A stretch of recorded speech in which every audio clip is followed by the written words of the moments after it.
Hello student, welcome to my YouTube channel NCERT simplified. तो आज हम क्लास 11th की एनसीईआरटी का अध्याय नंबर 2 जीव जगत का वर्गीकरण पढ़ने वाले हैं। तो हम देखते हैं कि जीवों का सर्वप्रथम वर्गीकरण किया था अरस्तु ने, और इन्होंने पादपों को आकारिकी लक्षणों के आधार पर वृक्ष, झाड़ी और शाक में वर्गीकृत किया था। प्राणियों का वर्गीकरण इन्होंने लाल रक्त की उपस्थिति अथवा अनुपस्थिति के आधार पर किया था।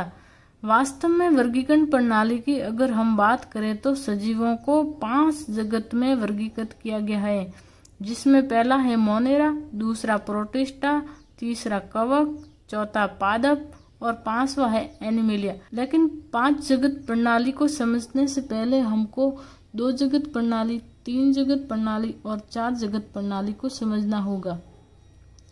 तो सबसे पहले हम देखते हैं 2 जगत प्रणाली जो कि कार्ल लिनियस ने दी थी, और इन्होंने कोशिका भित्ति के आधार पर जीवों को 2 भागों में विभाजित किया था, जिसमें पहला है प्लांटी और दूसरा है एनिमेलिया।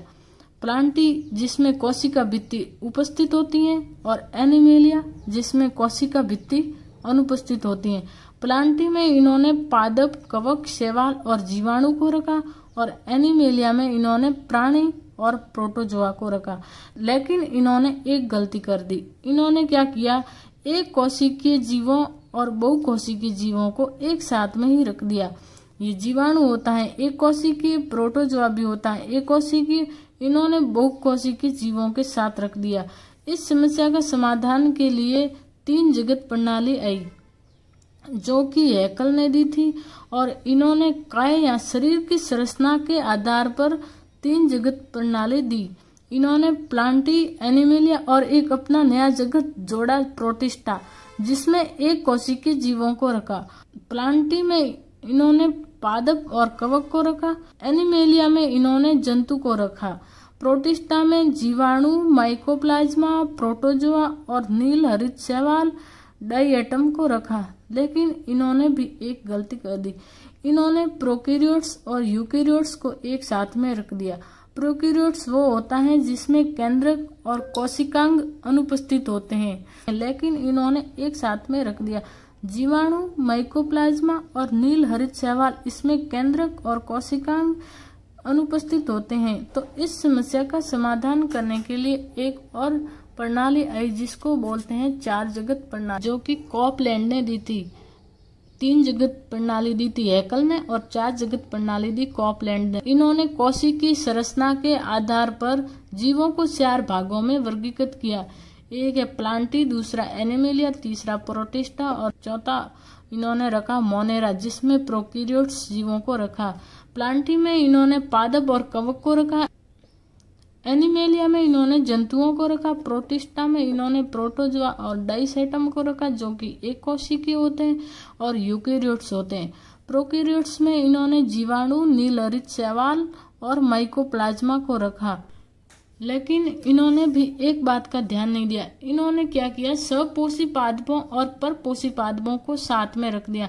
पादप जो कि प्रकाश संश्लेषण करते हैं और वे अपना भोजन स्वयं बनाते हैं, जो स्वपोषी होते हैं, और कवक परपोषी होते हैं, जो कि सड़े गले जीवों से अपना भोजन प्राप्त करते हैं। तो इस समस्या के समाधान के लिए आई 5 जगत प्रणाली, जो कि R.H. वेइटेकर ने दी थी।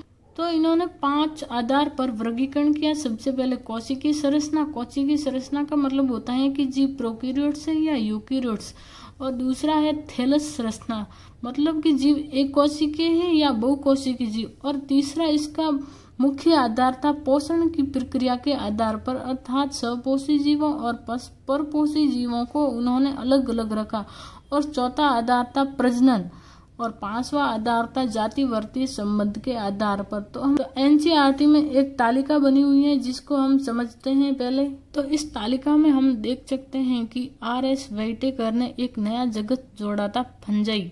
तो सबसे पहले हम इन लक्षणों को पढ़ते हैं। पहला लक्षण, कोशिका का प्रकार मोनेरा में कैसा होता है, प्रोटिस्टा में कैसा होता है, फंजाई में कैसा होता है, प्लांटी में कैसा होता है, एनिमेलिया में कैसा होता है।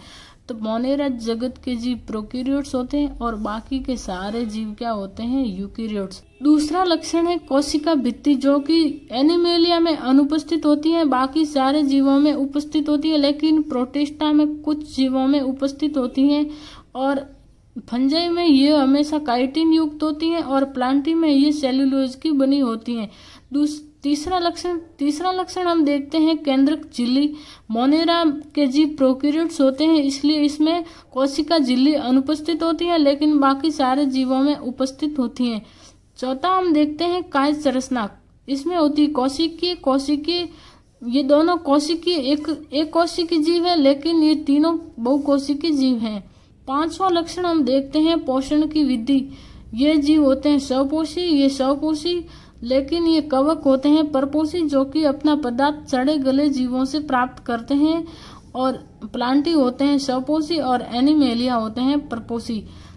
छठा लक्षण हम देखते हैं प्रजनन की विधि। इसमें होती है संयुग्मन, संलयन एवं संयुग्मन, और बाकी तीनों होते हैं निषेचन। तो हमने देखा कि जीवों को कैसे वर्गीकृत किया गया है। तो आपको वीडियो कैसा लगा कमेंट करके एक बार जरूर बताना, और ये वीडियो देखने के बाद आप एक बार एनसीईआरटी जरूर देख लेना, आपको पूरी समझ में आ जाएगी। और कोई समस्या हो तो कमेंट कर सकते हो। बाकी इस वीडियो के लिए लाइक कर देना, और अच्छा लगा तो सब्सक्राइब कर लेना। ठीक है, मिलते हैं नेक्स्ट वीडियो में।